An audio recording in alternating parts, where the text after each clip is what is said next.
Ngalong uay baong nung tanim kapatay Bao itu iya nga bao tip kuteng chong nga Ngalong uay bagi flor ki bata pa Bao penlong ki nong yalam lenti yang nga Naman ngam la ban snow tu shisha Ngalong ayu hak machong Nakajing tu me kudang la shakajing shai Me tu ya ma ba ngalong chong me chai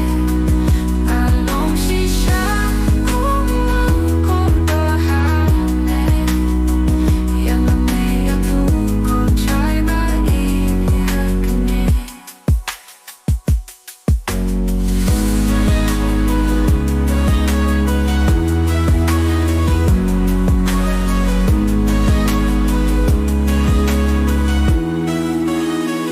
Ngalong uay